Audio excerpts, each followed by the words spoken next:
we will now move into the question and answer portion of the hearing, and I will begin the questioning and recognize myself for 5 minutes. One of the things I've asked over the last 4 years is the same question of our witnesses coming before us, Mr. Secretary. Do we need to have more energy or less energy produced in this country? Unquestionably more energy. And, as we look at this, we're looking at a widening gap between our projected electricity needs, largely driven by the new data centers you pointed out, and we also have a reshoring of domestic manufacturing, the amount of reliable energy entering the system to meet that demand. As you know, record levels of baseload generation are prematurely retiring. How is the department viewing this existential threat, and what do you see as the potential consequences for not meeting the moment? Yeah, if we were to look at recent data, growth in electricity production and energy more broadly in China has been rapid. And in the United States, particularly in the electricity sector, we saw almost no growth in American electricity production during the 4 years of the last administration. Yet with almost no growth in production, we saw across the country an average 25% increase in electricity prices. This is clearly a pathway to losing the AI arms race. If we can't grow our electricity production and keep prices in check, America's in trouble.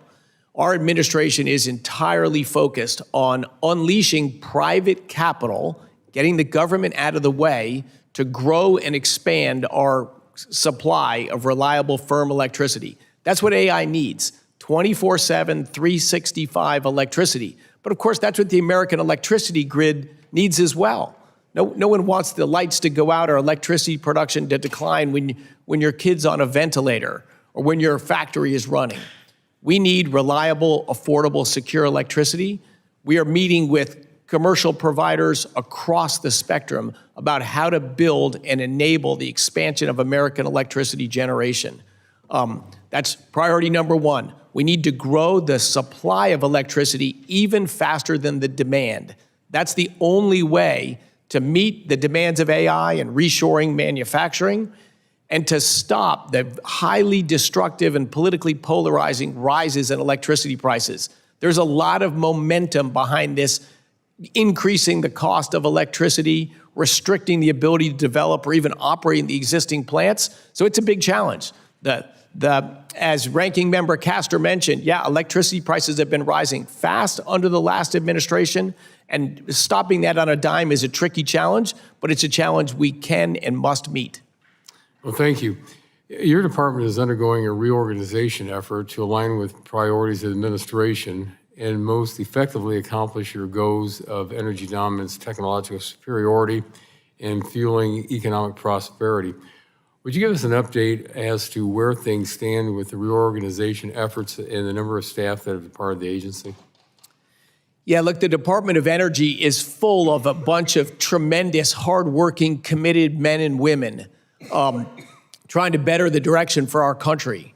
But again, like with electricity prices, headcount at the department grew over 20% during the last administration, with only increasing costs of energy and no increase in the supply of electricity. Clearly, that's a trajectory we don't want to go on. So like with any business or any organization where you care about performance, we've got to critically look at what we do, how we do it, how we can be more efficient, and how we can concentrate limited resources on what matters the most. We have followed a careful, thoughtful way to look at how we're going to reorganize the department and to bring the headcount more aligned with an appropriate budget for the times we're in.